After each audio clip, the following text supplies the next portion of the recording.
Hello friends, welcome back to Ojaswi English classes. कैसे हो आप सभी गाइज? तैयारी कैसी हो रही है आपकी? चलिए देख लेंगे। 28 प्रैक्टिस सेट है और हम कर रहे हैं DT+B यूपी DGT PCT और ऐसे ही एग्जाम्स के लिए प्रिपरेशन। तो पहला क्वेश्चन हमारा स्क्रीन पे जल्दी ही आ जाएगा। इससे पहले लाइक शेयर कर दीजिएगा वीडियो को, ये कहना चाहती हूँ। सब्सक्राइब कर लीजिए चैनल को और ज़्यादा से ज़्यादा लोगों को जोड़िए, ठीक है। चलिए शुरू करते हैं बिना देर किए। पहला क्वेश्चन हमारा ये रहा, the lines for its the eternal law that first in beauty should be first in mind. तो ये लाइन बताइए कहाँ पर आती है। वेरी इंपॉर्टेंट क्वेश्चन है और पहले भी ये रिपीट हो चुका है। तो for its the eternal law that first in beauty should be first in mind. तो ये हाइपेरियन से लाइन है और आप हाइपेरियन जानते हैं किसकी है? जॉन कीट्स की है, ठीक है। कीट्स की है हाइपेरियन। चलिए नेक्स्ट क्वेश्चन पे, this play of Eliot about the sin of parents and explanation by their successor, identify this play.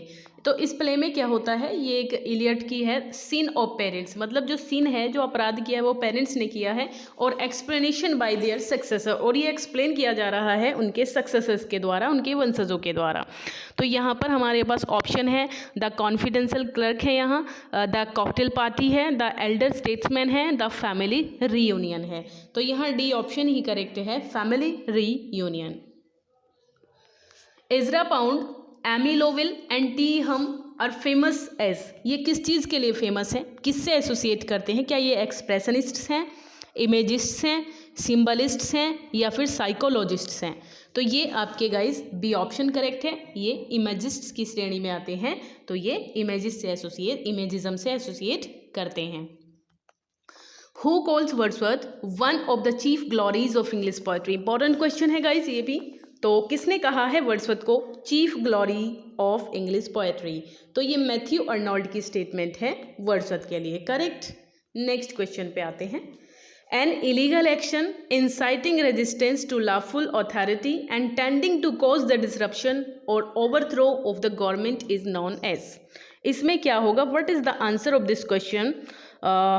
देखिए, एन इलीगल एक्शन, एक ऐसा इलीगल एक्शन जो इंसाइट कर रहा है resistance to lawful authority and tending to cause the disruption, है disruption का, overthrow of the government is known as. यहाँ पे ऑप्शन है म्यूटिनी है, सेडिशन है, फेलोनी है, ट्रेजन है।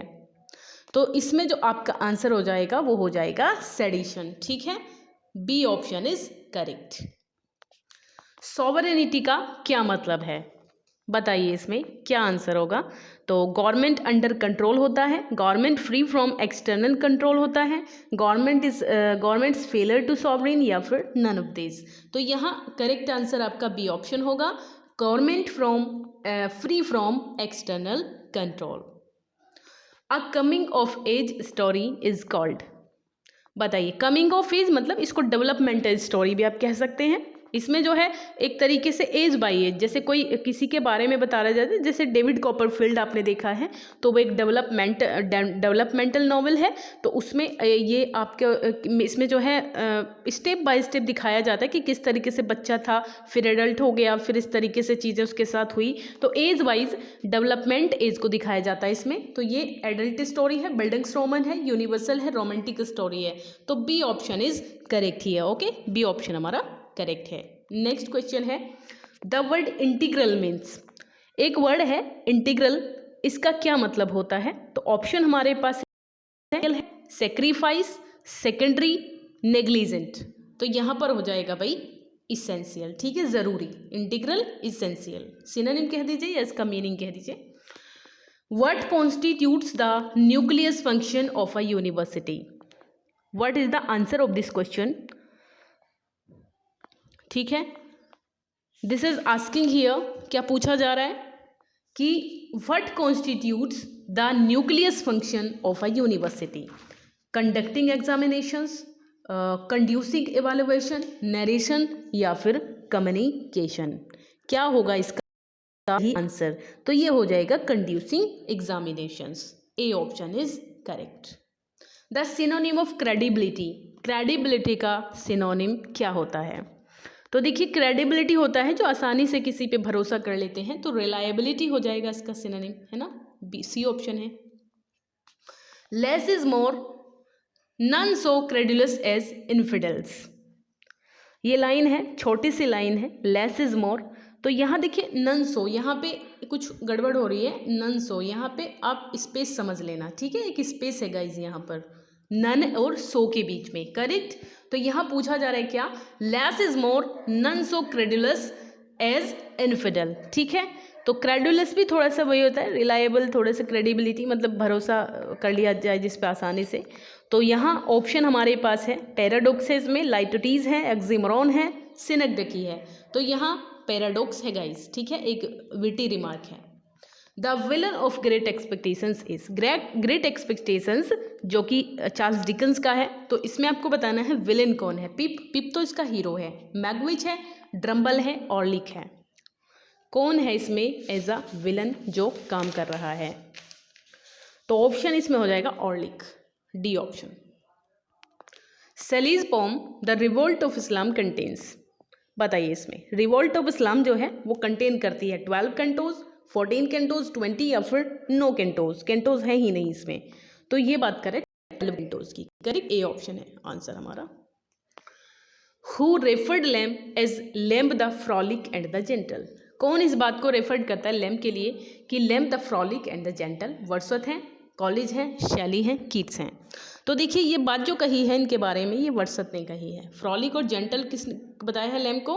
वर्ड्सवर्थ ने बताया है।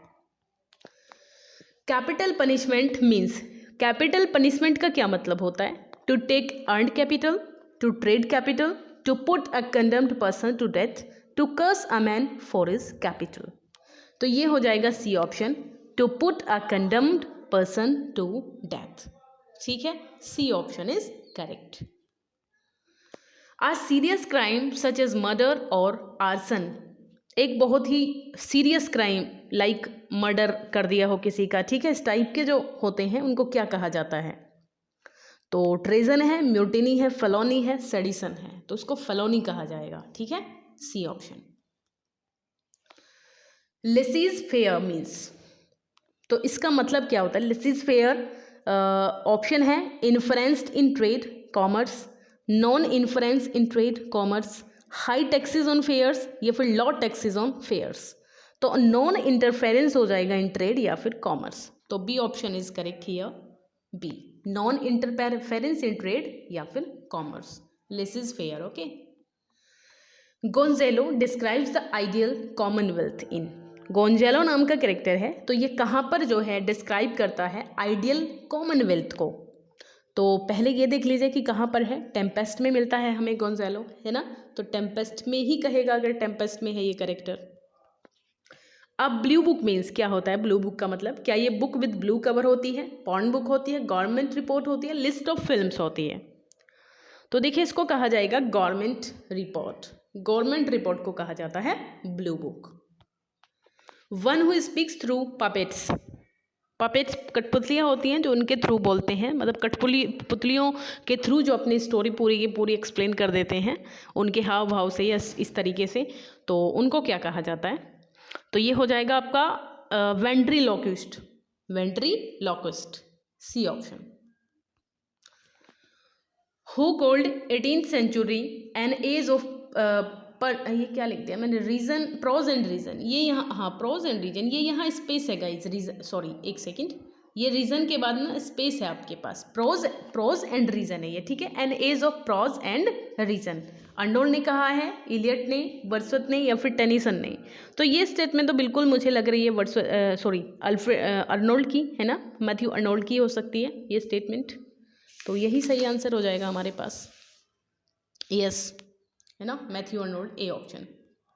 आज का लास्ट क्वेश्चन है, whose essays appeared first time in London magazine, किसके एसेज सबसे पहले लंदन मैगजीन में प्रकाशित हुए? Hazlitt, Baker, Lamb, Eliot. तो इनमें से लैम्ब हमारा आंसर होगा, ठीक है, चार्ल्स लैम्ब इज करेक्ट। तो यही थे आज के क्वेश्चन गाइस, मिलते हैं नेक्स्ट वीडियो में, तब तक के लिए बाय बाय, टेक केयर, पढ़ते रहिए अच्छे से और एंजॉय कीजिए, बाय।